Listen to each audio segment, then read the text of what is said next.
Temperature at 79, south wind at 5 to 10.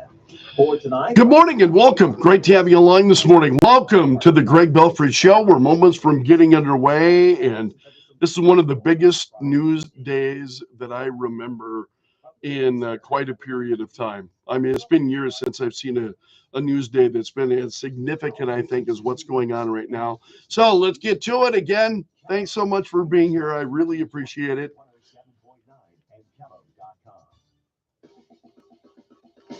The Doctor of Discernment is on the air. Tell you what, I don't know about you, but I'm going to go to bed. The Biden administration has a fatal attraction to nutty ideas. Dispensing a daily dose of common sense, no prescription required. I love the show. I don't hate going to work anymore. Americans love a winner and will not tolerate a loser.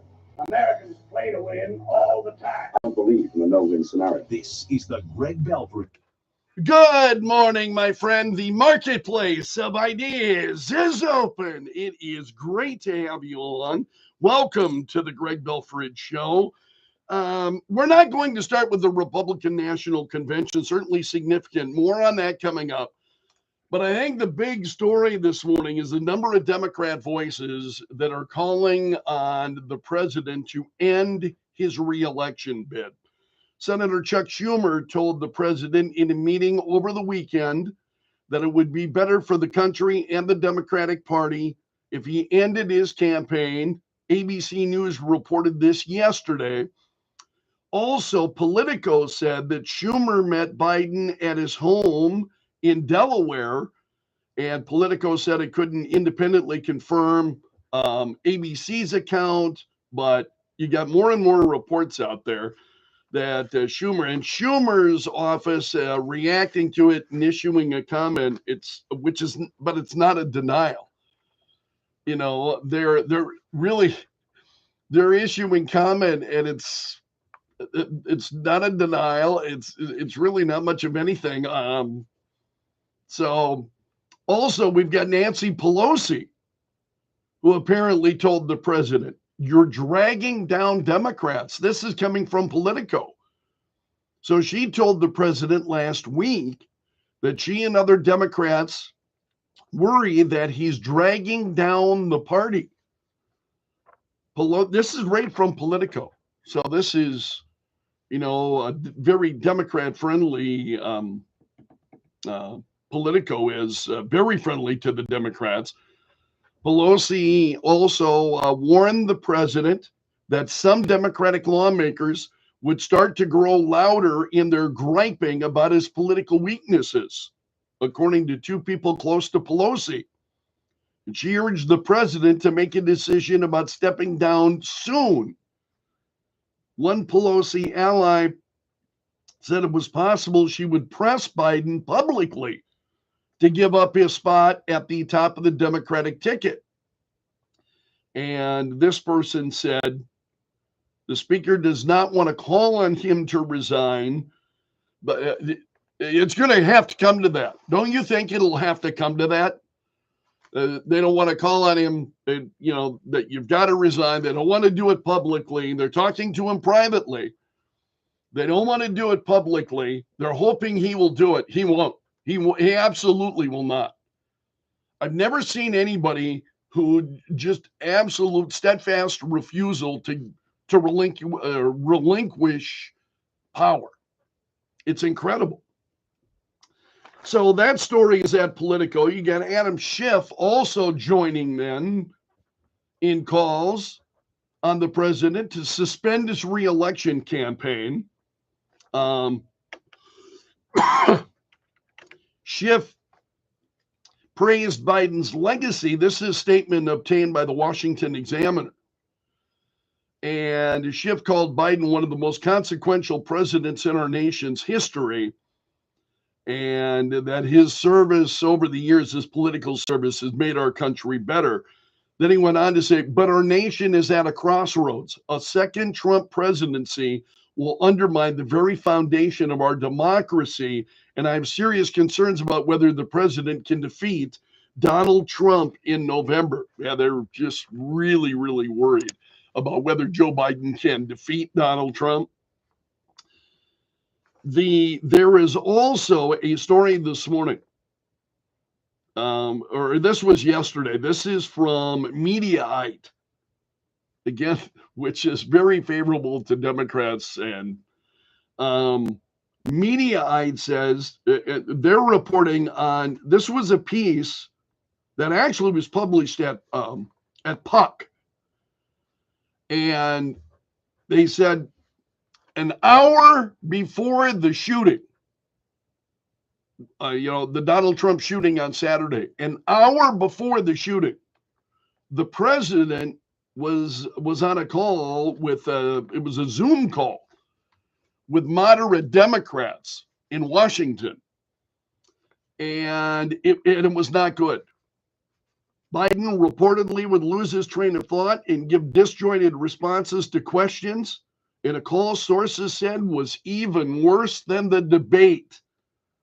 Speaking anonymously to Puck, those who were on the call confided, had it not been for the attack at Trump's Pennsylvania rally, at least 50 people on that Zoom were ready to come out publicly against him. So one participant said the call was even worse than the debate. He was rambling. He'd start an answer, then lose his train of thought, then would just say whatever. He would say whatever and move on. And this person says, I lost a ton of respect for him. One member of Congress, now keep in mind, these are members of Congress who are saying this. Democratic, moderate Democrat members of Congress. One member told Puck the president was rambling, dismissive of concerns. What else is new? He's dismissive of everybody's concerns. Democrat, you would think you're the leader of the Democrats, so you would be, more sensitive than to the concerns of Democrats. Oh, hell no. This guy is dismissive of everybody's concerns equally. He's an equal opportunity offender here. So they said he was unable or unprepared to present a campaign strategy. He had a particularly troubling exchange with Jason Crow, saying to him, tell me something you've ever done with your Bronze Star like my son. Wow. And they said, had the assassination attempt not occurred an hour later, I imagine 50 people on that Zoom were ready to come out publicly against him. It's not good. It's not good for President Joe Biden. And you know it's not good when you got Van Jones on CNN. Van Jones on CNN yesterday. And he was, he said that yesterday was a terrible day for Democrats because the president, and this is a big story this morning, the president has COVID-19 again. So President Joe Biden is going to be isolating himself. And he's got COVID-19. And so Van Jones says that was one of the big stories yesterday. And Van Jones says, today is a terrible day. If you pull back and look at this thing, strength versus weakness. A bullet couldn't stop Trump. A virus just stopped Biden, he said. This was last night on CNN. Van Jones says, you've got nominees of this party getting their butts kissed. Biden's getting his butt kicked by his own party. The Democrats are coming apart. The Republicans are coming together. That's what's happening. And at some point, this party has to look at the reality of that. Well, I think Van Jones is correct. And this is why you're hearing, Nancy Pelosi, Senator Schumer, and others who are coming out in regard to that. And then there's polling out that, again, doesn't look good for the president. Nearly 2/3 of Democrats say the president ought to withdraw from the race and let his party then nominate somebody else. We want someone else. So this is, and again, the campaign is saying, well, average Democrats, support him. not according to this poll by the Associated Press and the NORC Center for Public Affairs Research. This is the NORC Center. They found that only about 3 in 10 Democrats are extremely or very confident that Biden has the mental capacity to serve effectively as president. And that's down from 40% back in February. So you've got nearly 2/3 of Democrats who say that the president ought to drop out of the race. It's just incredible. Also, let's talk about the shooter at the Trump rally. This is coming from Legacy Media. He was reported as a suspicious person an hour before he opened fire. He was photographed 1 hour before he began shooting, according to 3 sources familiar with the briefing for senators yesterday. Secret Service and FBI officials shared the timeline. And Senator John Barrasso of Wyoming, in a statement after the briefing, said this was a 100% cover your ass briefing. He had a rangefinder and a backpack. The Secret Service lost sight of him, he says. Also, this is from the Post-Millennial, that he was flagged as suspicious by the Secret Service over an hour before the shooting. Secret Service had marked him as a threat 10 minutes before Trump took to the stage. So now there are questions, why did they allow Trump to go on? They had identified this guy as a threat 10 minutes before Trump started speaking, and they allowed Trump to go ahead and start anyway. And this is according to a story from Fox. And a source told Fox the Secret Service was aware of the threat 10 minutes before Trump walked on stage, and Trump was still allowed to go before the crowd. Senator Marsha Blackburn, who was present for this briefing, said, I'm appalled to learn that the Secret Service knew about a threat prior to President Trump walking on stage. Also, we're learning more. The shooter had teased an attack online days before he carried this out. He posted on social media, July 13th will be my premiere. Watch as it unfolds. He posted that to social media on a stream, I think. Yeah, it's on Stream. And if you're not familiar with Stream, it's a platform a lot of gamers and use. So the more we learn, the more troubling it becomes. Representative Tim Burchett of Tennessee is on the House Oversight Committee, and he's really frustrated that lawmakers have been told the FBI conducted 200 interviews. Okay, the FBI has done 200 interviews. They have gone through 14,000 images. They still don't have a clear motive as to why this 20-year-old shooter tried to assassinate Donald Trump. No motive. We don't know what it is. We can't find anything out there. And Representative that's not sitting well with Representative Tim Burchett. He's on the House Oversight Committee, and he said, I think it's bull that federal investigators don't have a motive yet. He said, I'm not buying that they have nothing. I don't have faith in this administration. If they don't want conspiracy theories, they have to move quickly and answer tough questions. So, and there are folks that are asking a lot of them. So let's talk about the Secret Service. We had the head of the Secret Service who thought it would be a good idea to appear at the Republican National Convention. More on that in just a moment. The Washington Post is reporting this morning. This is from the Washington Post.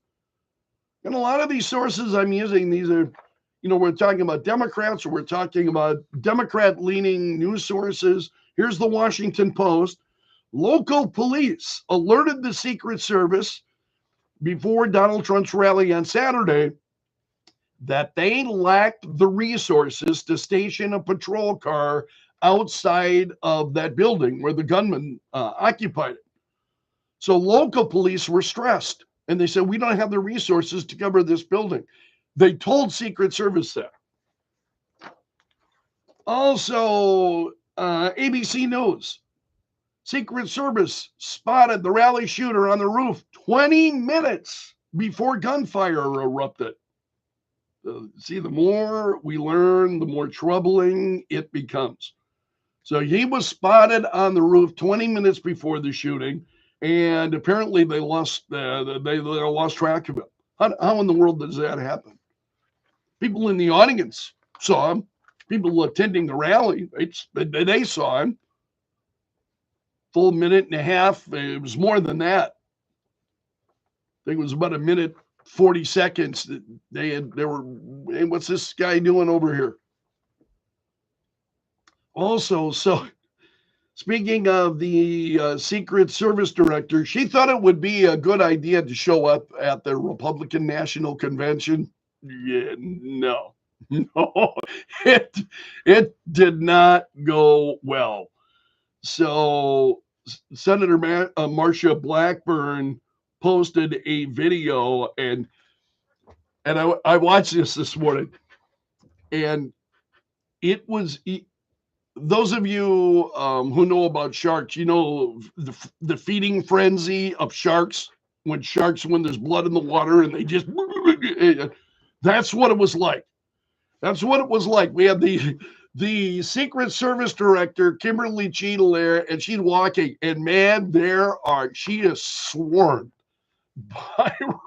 by Republicans. So Senator Marsha Blackburn is there. Who else was there? John Barrasso was also there. James Langford of Oklahoma, and North Dakota's Kevin Kramer were all there circling around her. And Cheadle keeps walking, and Barrasso says, no shame, no concern. You're supposed to protect the president of the United States. And Senator Kramer says, you answer to us. And she just keeps right on going. Blackburn says, you owe President Trump answers. Then Barrasso says, you cannot run away. They're trying to catch up to her. It's incredible. I mean, I watched that, and I'm like, wow. Wow, they are. I mean, I think we get a little bit distraught with members of Congress sometimes. And you watch that video, man, they're serious. I mean, and they're going after her, and they want answers. And the fact that the president has not fired her and others at the Secret Service is just absolutely incredible. Also, let's not miss talking about the Republican National Convention, because we had J.D. Vance speaking last night, giving a pretty great speech, I thought, that J.D. Vance gave, the RNC. Let's touch on some of the highlights here. Vance's mother was in the audience, and he gave her a shout out during the speech, saying, I love you, Mom. And he spoke with pride about her sobriety, which has been going for 10 years strong. He said, I'm proud to say that tonight my mom is here, 10 years clean and sober, he said. And he covered a lot of things. So great piece at thehill.com this morning, 5 takeaways from day 3 of the RNC, the speech by J.D. Vance. And they said, talked about his small town roots and his upbringing in Appalachia. Never in my wildest imagination could I believe that I would be standing here tonight. So also even the Hill says, reporting while the convention's going on, what's going on with the Democrats? Nancy Pelosi privately told Biden, "You got to get out." I mean, it's just crazy.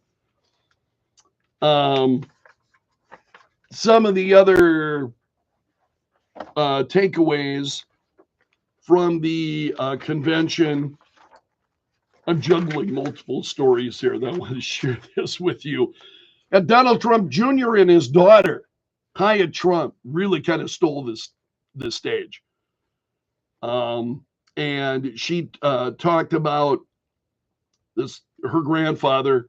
She said, "Grandpa, you were such an inspiration, and I love you." Hyatt Trump said, "The media makes my grandpa look like such a different person, but I know who he is. He's very caring and loving. He truly wants the best for this country again, and he will fight every day to make America great again." And then Donald Trump Jr. spoke. You had some Gold Star families who also spoke. And then Peter Navarro also was, he's out of jail. Remember, Peter Navarro was part of the Trump administration, and he was sent to jail for 4 months because he was refusing to give information to Congress that they were after regarding Trump. And I wish I had his words. I thought I had it in one of these stories. Navarro, here we go. Peter Navarro said, "Yes, indeed, this morning I did walk out of a federal prison in Miami." Crowd cheered. And he said, "I'm Peter Navarro. I went to prison, so you don't have to." And he went after Democrats. Now, I've spoken to Peter Navarro twice. He's been on this show. And I'll tell you, he is one of the funniest guys, one of the nicest guys. I just really enjoyed the conversations that I had with him. And one of the toughest guys that I've ever talked to. I mean, he is just tough as nails. And Navarro said, "In Trump's America, you didn't have to worry about being locked up for disagreeing with the government. I went to prison, so you won't have to. I am your wake-up call." That was Peter Navarro at the Republican National Convention last night. And that's a look at the big stories this morning. And I'm so glad to have you along. Thanks so much for starting your day with the Greg Belfrage Show. We got news on the way here for you. This hour of the Greg Belfrage Show brought to you by the Window Shop of Mitchell, offering custom windows starting at $99 a month. 5 to 8. Kello News Talk. Woo! That's a lot of news, baby.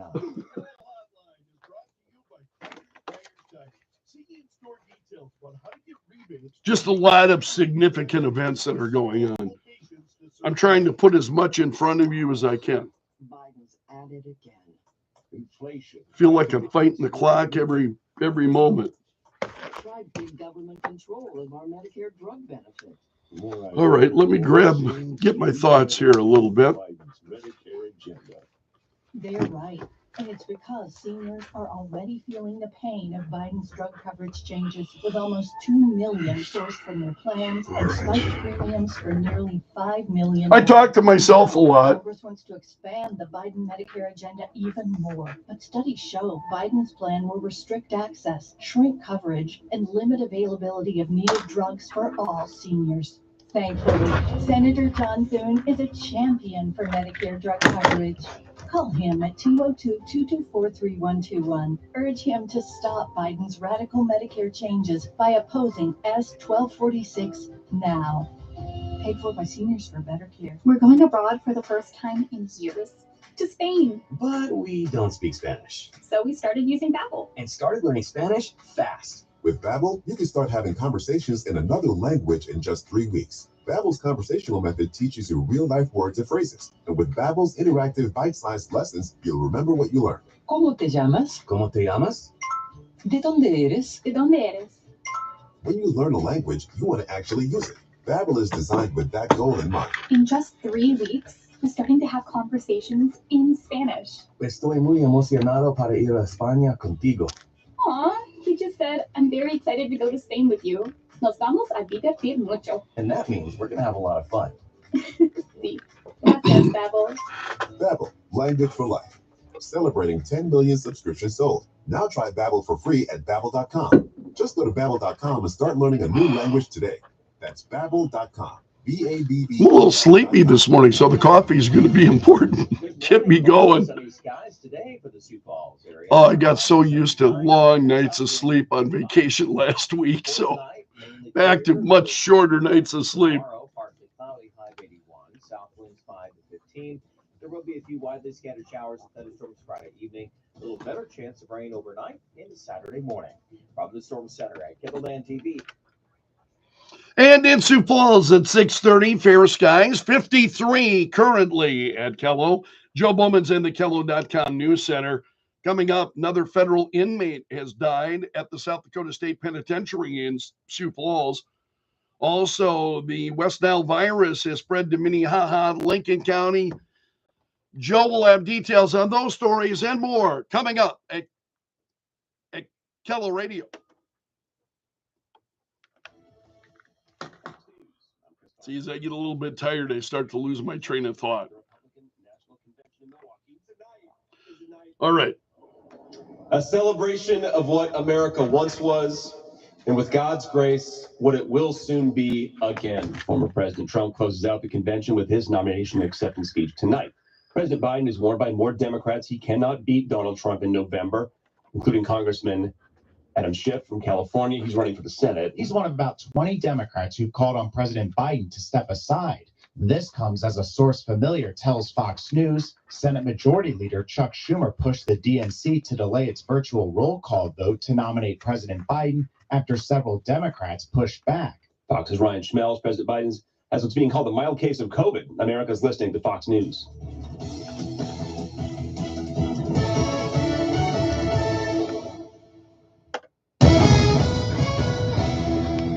Kello News Time, 6:31. I'm Joe Bowman in the Kello.com News Center. A federal inmate has died at the Jameson Annex of the South Dakota State Penitentiary in Sioux Falls. The inmate was 39-year-old Andrew Gordon, who had been arrested by federal marshals last May. The cause of death has not been released. Gordon is the 8th DOC inmate to die this year. The mosquito-borne West Nile virus has now spread to 7 South Dakota counties, including Minnehaha and Lincoln. The Department of Health says residents should protect themselves by using repellent and avoid being outdoors at dawn and dusk when mosquitoes are most active. The popular Delbridge collection may be headed out of South Dakota, and money could be the reason. A consultant's report last week confirms the collection's high value. City Councilor Rich McCurry says the question is where that value can be maximized. It could be here in Sioux Falls at the zoo. It could be another place in Sioux Falls. It could be anywhere in the country. I think what I'm personally interested is this. Where is it going to get the most viewing? Councilors are also looking for a way to build a pool on the city's south side. Councilor David Barranco says it's important to set aside money now to purchase a site. Find some good locations, identify some options, go ahead and we're going to appropriate money to acquire that land, and then we're going to come forward, I think, before Christmas to the full council and present some intelligent options. The South Dakota Aeronautics Commission is set to decide on how to distribute $10 million in airport grants. The goal is to attract more visitors and help boost local economies by improving airport terminals across the state. Decisions are expected to be made by the commission later today. And the Canaries are having a tough time getting off the ground in Texas. The Birds lost Game 2 against the Cleburne Railroaders 12-2. Game 3 is tonight. From the Kello.com News Center, I'm Joe Bowman. The news never stops. Kello News Talk 1320 107.9. Mostly sunny skies today for the Sioux Falls area. Our high temperature at 79, south wind at 5 to 10. For tonight, partly cloudy, our low at 61. Tomorrow, partly cloudy conditions, a high in the low 80s. Some scattered showers and thunderstorms possible by Friday evening into Saturday morning. From the Storm Center at Kettleland TV, I'm meteorologist Brian Karstens. If it matters to you, you'll hear it on Kello. All day, every day. Kello News Talk 1320 107.9. One of my most important messages over the last 20 years is that your computer must constantly be protected with high-quality, automatically updated antivirus software. But there's one high-profile antivirus company you must never use. I'm Kim Commando for Simply Safe. Save 20% on a new Simply Safe system with a Fast Protect plan at simplysafekim.com. That company is called Kaspersky. Here's what you need to know. Kaspersky Labs was founded in 1997 as a cybersecurity and antivirus software company. It was a good product, but no one really paid attention to the company itself until now. Kaspersky is headquartered in Moscow. Our relationship with Russia is at rock bottom. Our government has banned the sale of Kaspersky software in America, but many computers use it. As this election heats up, the last thing our country needs are computers, personal or commercial, with a direct backdoor link to the Kremlin. Get rid of Kaspersky today. My longtime sponsor, Total AV, is an excellent choice at protectwithkim.com. When it comes to protecting your loved ones, you need a home security system that you can trust. Simply Safe Home Security combines cutting-edge technology with a customer-first approach. You watch the RNC? Did you get a chance to watch last night, J.D. Vance? I haven't seen it yet. And family. I've just seen highlights is all, but I've not actually seen it. Had a chance to watch it. Seconds of receiving your alarm, seeing and speaking to intruders to stop them in I would have loved to have seen those Peter Navarro comments. With no long-term contracts or hidden fees. I have become a big fan of Navarro's. Never locked in. No wonder it was named best. Remember, he was Donald Trump's trade advisor then when he was when Trump was president, and just a really 20% on a new system outspoken, very much like Trump. You know, I think those qualities. There's no safe, but just an incredibly affable guy. I have enjoyed my conversations with him that I've had in the past. So I'm glad to see that he's finally out of jail. You got Steve Bannon, who's just beginning his time. The lawfare and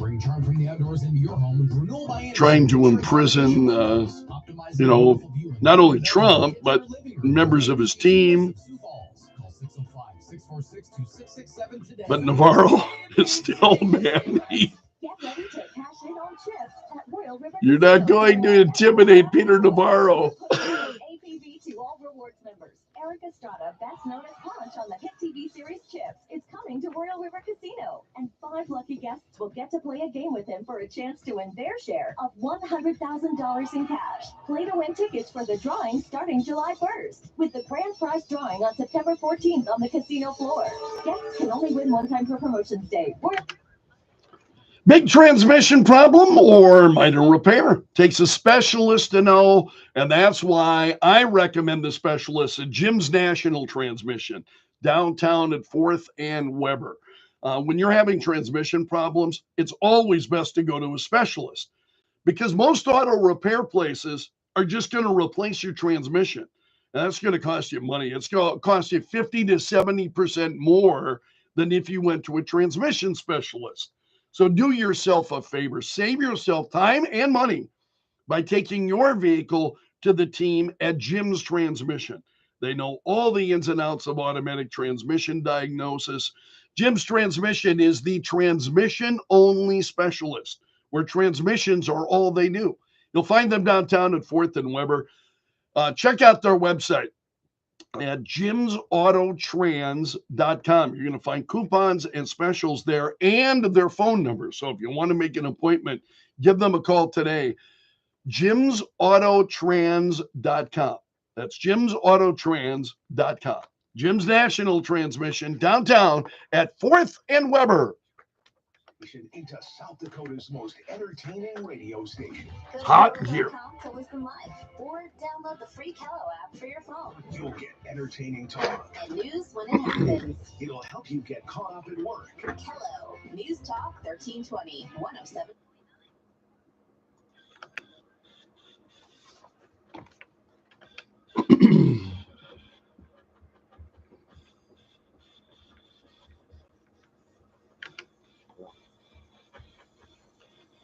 .639, sunshine, 53. You're listening to the Greg Belfrage Show on Kello. Thanks so much for letting me join you this morning. This hour of our show brought to you by the Window Shop of Mitchell, offering custom windows starting at $99 a month. What's trending now? Add them on Facebook. Let the tweeting begin. The hashtag does that. News and views from Belf's News Gallery. Well, Vice Presidential candidate J.D. Vance used his speech at the Republican National Convention yesterday to outline a conservative agenda for the country. Vance said that President Trump represents America's last best hope to restore what, if lost, may never be found again. A country where a working class boy born far from the halls of power can stand on this stage as the next vice president of the United States of America, he said. And he talked about his grandmother.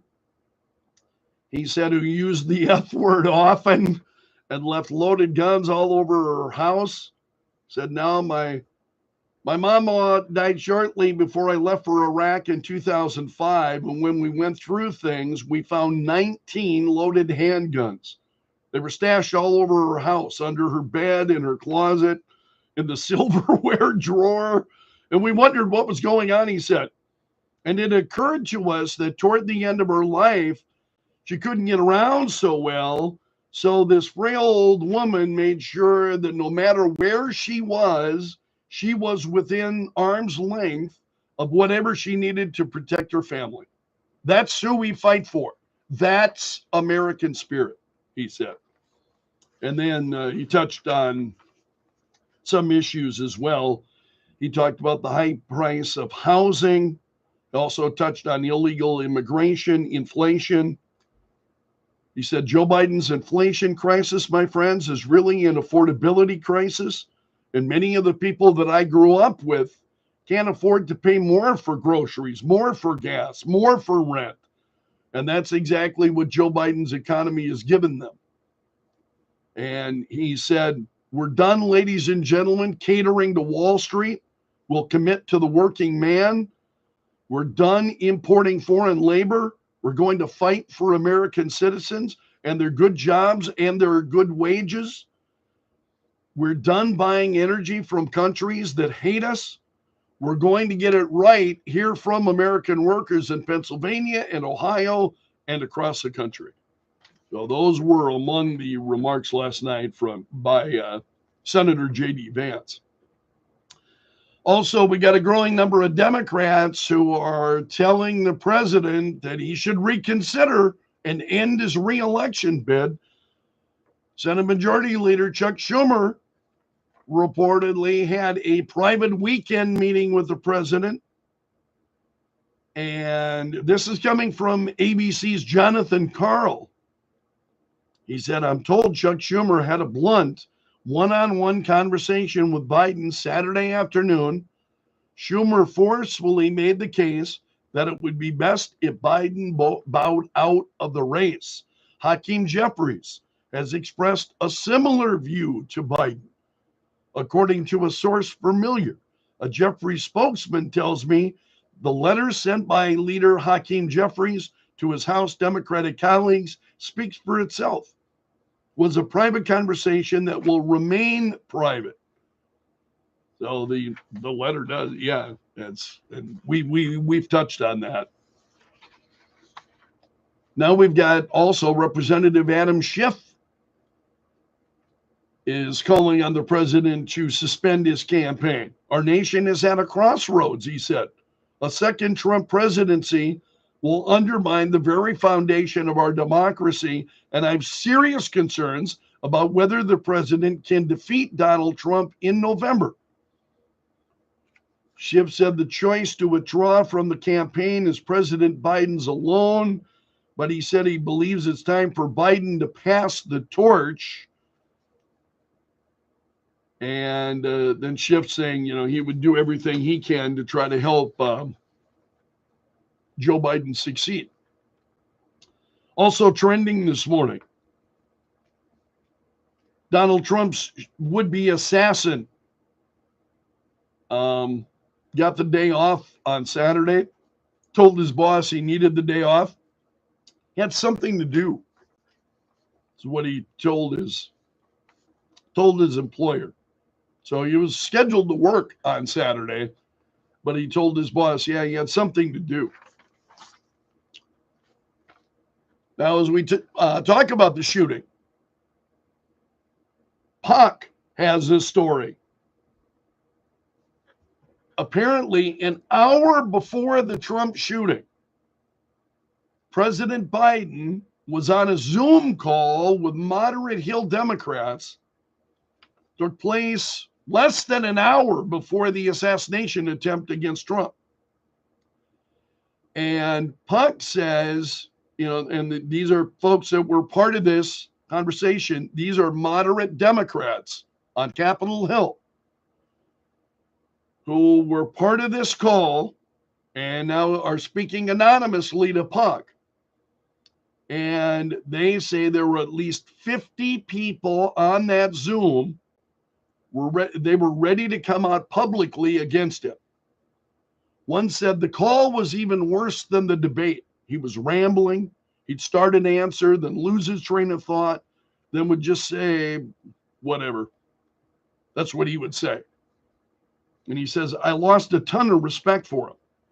One member of Congress told Puck the president was rambling, dismissive of concerns, unable or unprepared to present a campaign strategy, had a particularly troubling exchange with Jason Crow, saying to him, tell me something you've ever done with your bronze star like my son.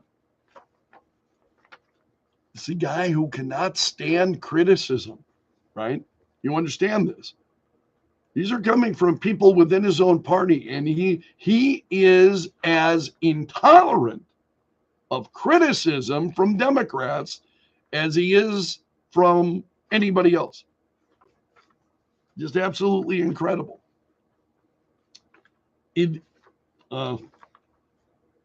Let's move on.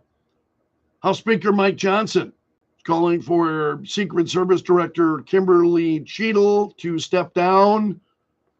So there have been a number of high-profile Republicans, House Majority Leader Steve Scalise, Representative Marjorie Taylor Greene, who have called for her resignation. And Johnson said, I'm going to call for resignation as well. And he said, and he's talking about Saturday and the events of Saturday. I think it's inexcusable, Johnson said. So Cheadle has said she would not step down. And when has Joe Biden ever fired anybody in this administration? When have we ever seen him fire anybody? Absolutely incredible. And of course, she's not going to go anywhere. She just, and why would you? You're close to power and you're comfortable, and she's not going to go anywhere. Biden's not going to force her. And so Speaker Johnson said, we're going to move quickly. And he talked about setting up the special task force within the House. And the reason we're going to do it that way is because it's to be more of a precision strike, he said. And they will have subpoena authority that will include both Republicans and Democrats. And he said he spoke with Homeland Security Secretary Alejandro Mayorkas, FBI leaders, and the Director of National Intelligence. And he said there's real questions. Let's just put it that way. The answers have not been forthcoming. I think they're gathering data. No, I don't think they're gathering data. I think they're, grasping at straws is more like it. But that story is also trending this morning. So the president has COVID-19. This was announced yesterday. The president is tested positive for COVID-19. And he is, I think, the White House said that the president started feeling lousy during his day in Las Vegas, where he traveled for a series of events to court Nevada voters in key constituencies. Do you blame me for wondering as to whether or not he actually has COVID? Or if he just didn't want to attend these? He's in trouble. He's in big trouble. Democrats know this. Democrats know he's in trouble. So I can't help that this was just and now again, these are just my own thoughts. But I have a really hard, first of all, I have a hard time believing anything that comes out of this administration. They are not worthy of trust on any issue at all. They're just not worthy of trust. Is the health of the president any different? For me, no.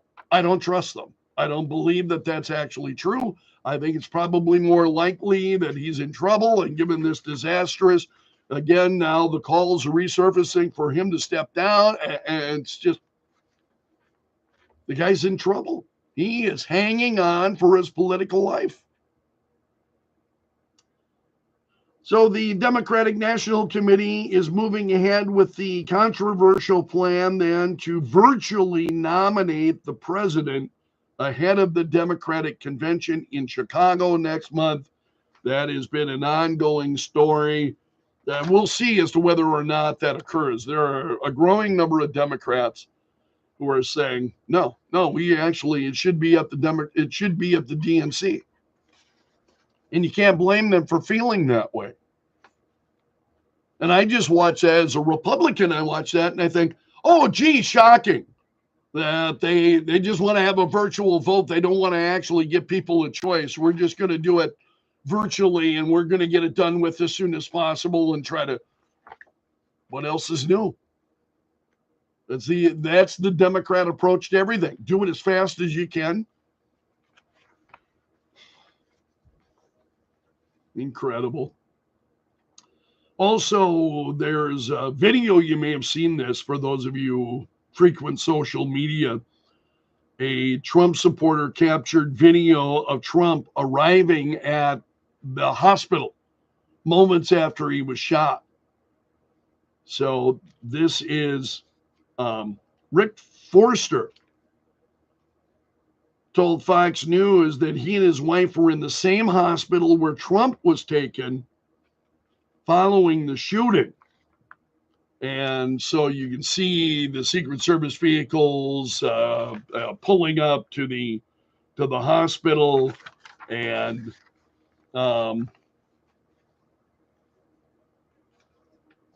he recalled that the charge nurse was in tears, and a lady fell off her wheelchair following the announcement that Trump had been shot. And he said, I'm just distraught. Probably 6 minutes go by and we hear those loud sirens. My wife looks at me and tells me they're going to bring him here since we're only like 10 minutes, but 6 miles away. And sure enough, Trump was spotted walking. And Forrester said that everyone rushed toward the windows after the motorcade arrived. All of a sudden, all these big black SUVs in his motorcade came flying in with lights and sirens, and everything was going nuts. And the whole time I had the video on and everyone was running to the window. And he was walking on his own, and I got emotional because I was expecting him to be dead or for them to be carrying him. Yeah, Saturday was a pretty emotional day, wasn't it? It was for me, too. And I mean, these folks are there. It's not like many of you watching it unfold on media. Other stories trending. Let's go to Chicago, where Chicago Mayor Brandon Johnson has now reversed course on the decision to remove a statue of George Washington from the hallway outside the mayor's office. So there was a lot of outrage about this, and it didn't take long. I mean, the outrage was pouring in, removing the statue of George Washington. And I think this is one Chicago alderman who said, when does this stop?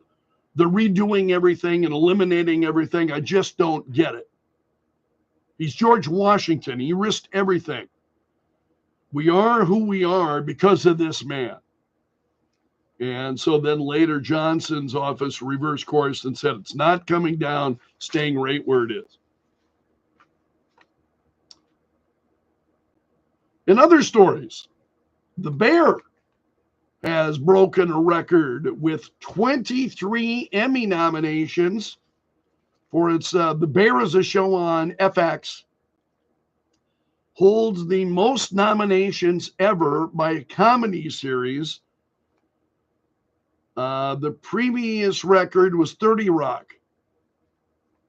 The Bear received another nomination for Outstanding Comedy Series, which is leading some to say, and this is a story at USA Today, why is The Bear a comedy? And they're saying it's maybe more of a dramedy than a comedy. Also trending this morning, we've got Democratic Senator Bob Menendez telling his allies he will resign after his bribery conviction. Early reports were that he wasn't going to do it, but Charles Schumer said, in light of this guilty verdict, Senator Menendez must now do what is right for his constituents, the Senate, and our country, and resign. So apparently Menendez will resign, but we're not hearing anything beyond that. Also, King Charles III arrived at Parliament to provide over the state opening yesterday. He donned his ceremonial robes and the crown of state to deliver a speech for lawmakers in the UK. Jack Smith has appealed his federal judge's decision to dismiss the classified documents case against Donald Trump. That's hardly a surprise. You knew that was coming. It's very likely that Jack Smith was going to appeal that. And now he has. Also, Russia and Ukraine have each freed 95 POWs in their latest prisoner exchange. So they released a total of 190 captured soldiers in their latest prisoner exchange. I think thousands of POWs have been freed in more than 50 individual exchanges throughout the war. And this is the latest. And that's a look at the stories trending this morning in Belf's News Gallery. Thanks so much for starting your day with the Greg Belfrage Show. It's great to have you along. This hour brought to you by the Window Shop of Mitchell, offering custom windows starting at $99 a month. Currently, we've got sunshine and 53 at Kello. Comes at you pretty fast. We'll help you make sense. Well, I want to thank you so much, my friend, for letting me join you this morning here on YouTube. I appreciate you being here very much. If you would, hit the like button, hit the dislike button if you don't like whatever. But I do love hearing from you. Love receiving your emails, greg.belfrage@kelo.com. Please join me for the after show. Do another show exclusively on YouTube coming up this morning at 9:30 Central Time. So I hope you'll be there for that. Otherwise, I'll see you again tomorrow. So long until then, and may God bless.